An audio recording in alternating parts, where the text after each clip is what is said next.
If you would open your Bibles to, scriptures.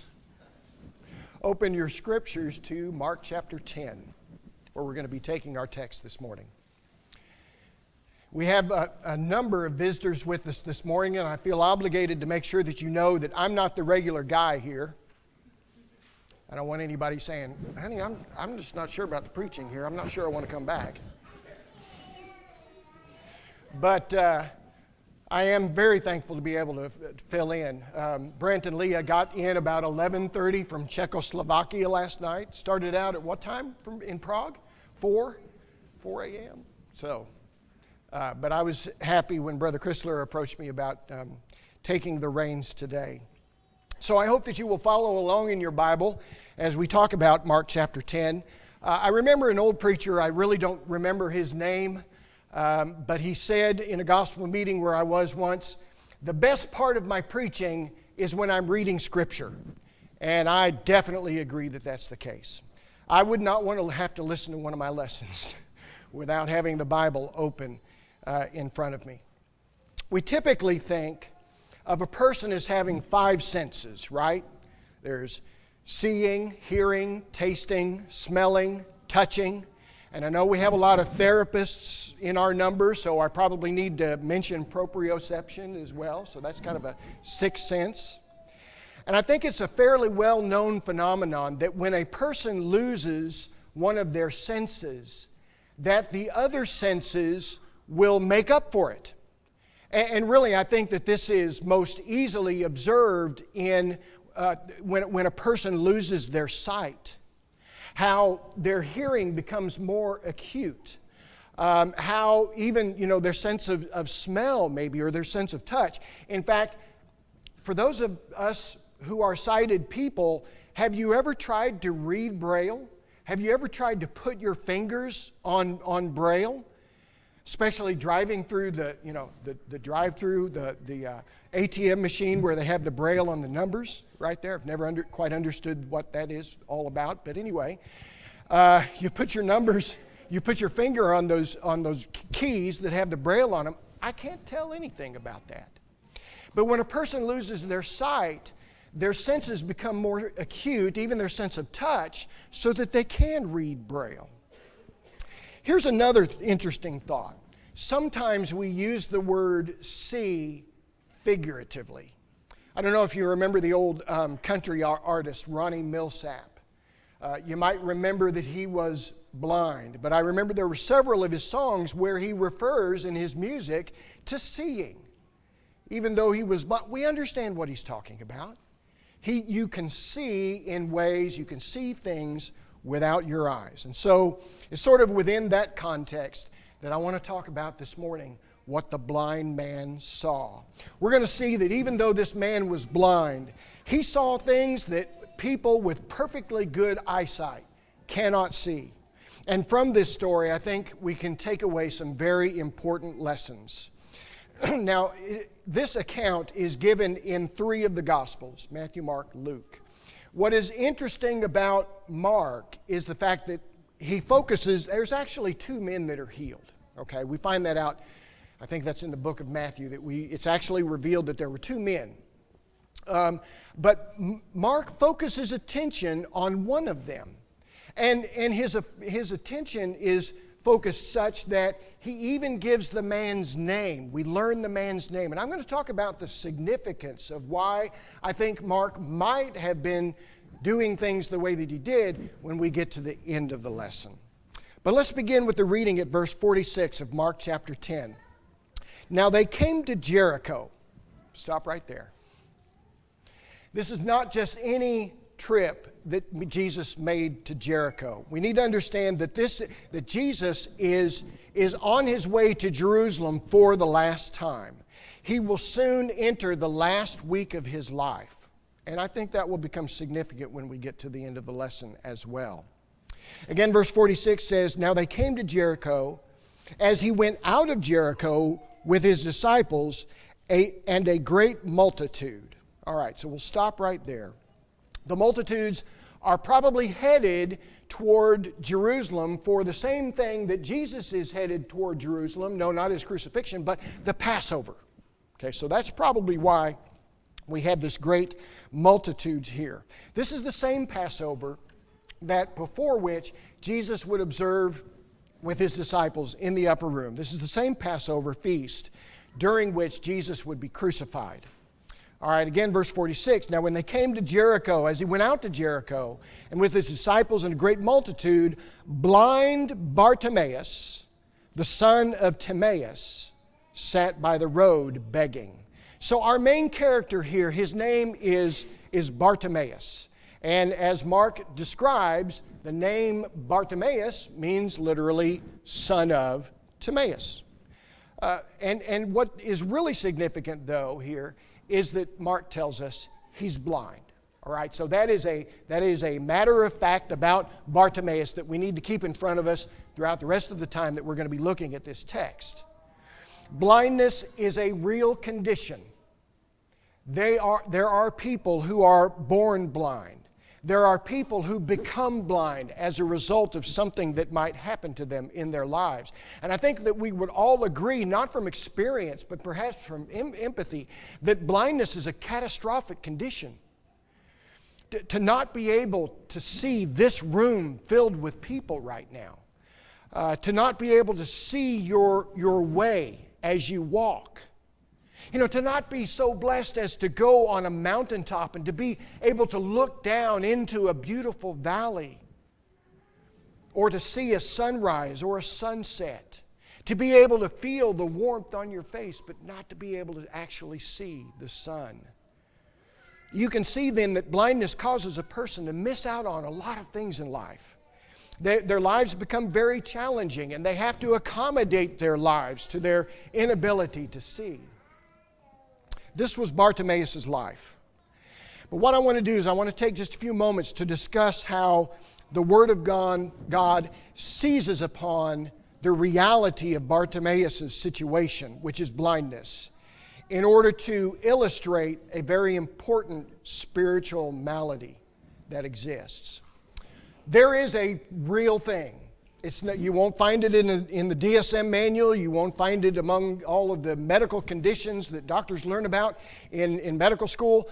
But it is a very real spiritual condition, blindness. In Ephesians chapter 4 and verse 17 and 18, regarding the Gentiles, that you should no longer walk as the rest of the Gentiles because of the blindness in their heart. They were so focused on material things, they can't see the spiritual. They were spiritually blind, is what Paul is saying here. Matthew chapter 15, Jesus says, regarding some of the Jews of his day, let them alone, they are blind leaders of the blind. They weren't literally blind, but they were spiritually blind. They were so wrapped up in their self-righteousness that they couldn't see all of the things that they lacked in regard to the gospel of the kingdom that Jesus was preaching. And then finally, 2 Peter chapter 1 and verse 9. For he who lacks these things is short-sighted, even to blindness. We have an actual diagnosis, myopia, where a person is short-sighted. By the way, it's been several years ago now that Richard gave me a diagnosis about my own eyesight. Presbyopia. And you might recognize the connection between presbyter, elder, and presbyopia. Your eyes are getting old. And he said that to me. Well, again, spiritual blindness is a thing. And that's really what we're going to be talking about as we continue through the text this morning. The thought question that I want to keep before us as we go through this is, could there be some spiritual blindness, some spiritual malady that we are afflicted with? Could it be that it's sort of like color blindness? And I don't know if any of you are colorblind. I am becoming more colorblind as I continue through my years. There are certain colors that I can't see any longer. Have you ever taken the color blindness test where they ask you to look at a picture of a bunch of dots? And maybe you can see something, but maybe you don't. And so maybe your eyes are unable to see the color blue or the color green. And so it just looks like you can't see the image that most everybody with normal eyesight can see. This is exactly how spiritual blindness works. The problem is there. It's real, but we can't see it in ourselves. Throughout the rest of the study, we're going to see that there are some important spiritual truths that Bartimaeus, the blind man, saw. And these are sometimes spiritual truths that we cannot see in ourselves. The rest of verse 46 says, "Now when they came to Jericho, and as they went to Jericho with his disciples and a great multitude, blind Bartimaeus, the son of Bartimaeus, sat by the road begging." All right. There was no Lions Club in the first century. There was no Americans with Disability Act. There were no schools for the blind. Instead, about the only way that a person with this disability could live, if they didn't have a family that would take care of their every need, then they had to sit down by the side of the road and beg. So the first observation that I want to make about what Bartimaeus saw is he saw that he had a problem. Now that may be not a very insightful observation, okay? But the reality is that some people are blind to their problems and they don't know it. We can be blind to our problems and not realize it. What does Jesus say in his letter to the church at Laodicea? He says, "Because you say, 'I am rich and have become wealthy and have need of nothing,' but you do not know that you are wretched, miserable, poor, blind, and naked." One of the things that we need to meditate upon and really contemplate about is whether we truly and accurately see our spiritual conditions, whether there are any spiritual defects. David says in Psalm 139, and I just think that this is so, we all need to say this in our prayers to God. Psalm 139 verses 23 and 24, "Search me, O God, and know my heart. Try me and know my anxieties. See if there is any wicked way in me, and lead me in the way everlasting." Here David is acknowledging that God knows us better than we know ourselves. And we need to do self-examination, but we also need to turn examination of ourselves over to God so that He can providentially, or through His Word, He can reveal to us what those spiritual defects are. We'll move on in the story to verse 47. "And when he heard that it was Jesus of Nazareth." So again, to set the tone, this crowd of people is leaving Jericho. There's a multitude that's there. And someone says, "It's Jesus." And Bartimaeus hears this. So he heard surely about what Jesus had done. Surely he was aware of the mighty miracles that Jesus had performed. Mark chapter 10 verse 47 goes on to say, "He began to cry out and say, 'Jesus, Son of David, have mercy upon me.'" He cries out. Now that indicates that Bartimaeus was probably some distance from where Jesus was as Jesus is walking by. But what's even more notable about what Bartimaeus has to say here is he calls Jesus the Son of God. Son of David. Now, we're used to hearing that, right? We've heard that for years, and that phrase may not really reach out and grab us the way that it would have reached out and grabbed a Jew in the first century. Because the Son of David is what the Jews called the Messiah that they expected to come. And so, in effect, what Bartimaeus is saying is that Jesus is the Messiah. Jesus is the called one of God, the one that everyone is waiting for. Now, I'm not going to make a major point about this, but I think that it's important to note that one of the things that blind Bartimaeus saw was something that many of his Jewish brethren did not see, and that was that Jesus was the Messiah. Remember what John says in John chapter 1 and verse 11? He came into his own, and his own did not receive him. Most people could not see what Bartimaeus saw. But the point that I do want to make here a little bit more as we move on is that Bartimaeus saw that Jesus was the solution to his problem. Remember our first point, that Bartimaeus had a need. Well, the second point is built upon that. He realized in order to have that need met, he was going to have to go to Jesus. And again, this is a truth that sometimes we miss out on. That Jesus is our only hope. That if we have problems, if we have needs, Jesus is the answer. Whatever our problems might be. Consider just a couple of examples here in the Beatitudes. Okay, so we're familiar with the Beatitudes. The Beatitudes provide a nice introduction into the teachings of Jesus and what the teachings of Jesus are all about. Are we struggling with feeling blessed? Maybe we're going to need to take on some spiritual poverty. Are we struggling with the world not blessing us the way that we think that it ought? Well, maybe we need to mourn the world. You kind of see where I'm going here. We've got to take these truths that Jesus' words hold for us. We need to, as we talked about earlier, we need to apply them, then we receive the blessing. When we do them, then we experience the blessing. And the lesson that we don't need to be blind to here is that we need Jesus. We have great and urgent needs that Jesus can help us with. Yes, salvation, there is that. And we could spend a lot of sermons talking about that, and we need to. But also peace, contentment, joy, better relationships. All of these things Jesus can help with, and Jesus' gospel will guide us in the way that we need to go. People may find temporary satisfaction in going to the self-help section at Barnes & Noble or wherever. But lasting joy, lasting contentment is only found in Jesus. Verse 48. Then many warned him to be quiet. So in the multitude, as soon as he's crying out, Son of David, have mercy on me, there are people that are saying, shh, be quiet, be quiet.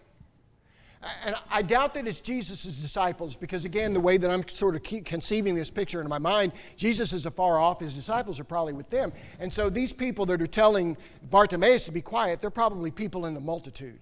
And we might wonder why they would be telling him to be quiet. Because Bartimaeus is saying something that was highly controversial at this time. Again, this is approaching the last week of Jesus' life, and there are a lot of people who will take great offense at someone calling Jesus the Son of David. So what does he do? Again, verse 48, but he cried out all the more, Son of David, have mercy on me. And again, in this, we see something that we can be blind to. Bartimaeus saw that he was going to have to be persistent.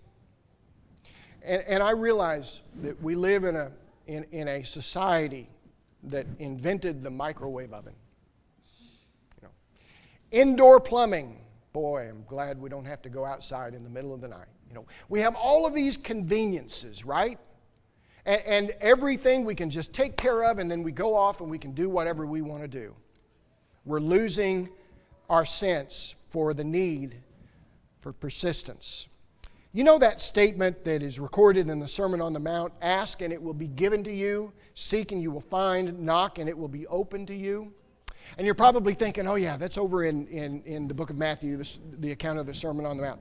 Jesus actually used this illustration in another place in Luke chapter 11. In a different context, probably.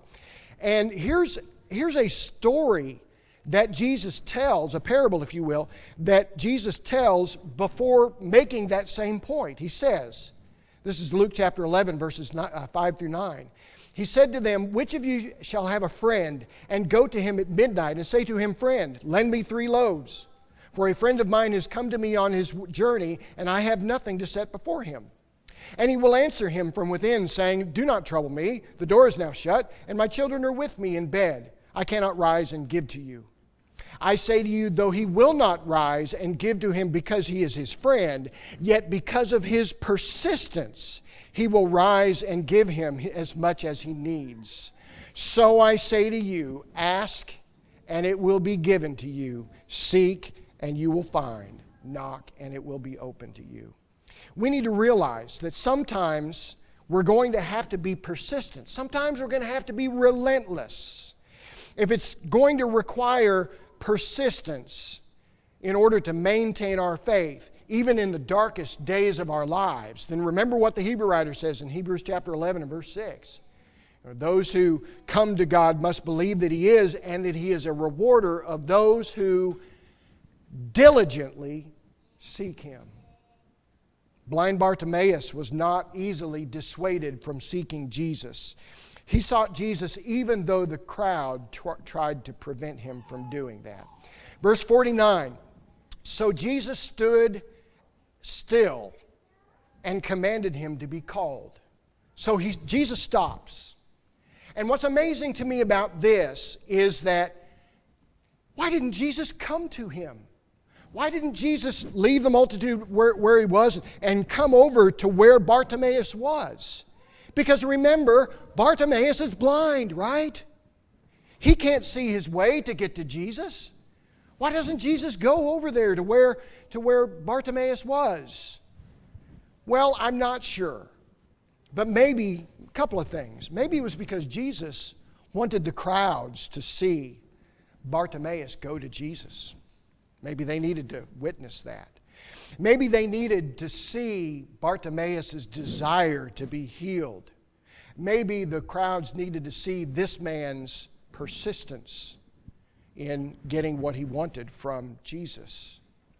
And in this act, I think the multitude would have seen his persistence by him having to go where he was over to where Jesus was. But it seems to me that this is some deliberate action. I don't think that Jesus is just being negligent or that he's overseeing what the situation is. He is orchestrating a demonstration for the audience to witness this. Well, at some point then, who knows, it may have been the same ones who were otherwise warning Bartimaeus to be quiet, but now they say to Bartimaeus, be of good cheer, he is calling you. Maybe Jesus was so far away that that Bartimaeus could not hear Jesus calling him. I don't know, but the people tell him, Jesus is calling you. Go to see Jesus. Verse 50, and throwing aside his garment, he rose up and came to Jesus. His garment there is an outer cloak. And this is probably springtime in Judea. Now, I know that we sort of think about the Middle East and we think about Israel and it being hot over there all the time. But in fact, the springs in Judea could be very cold.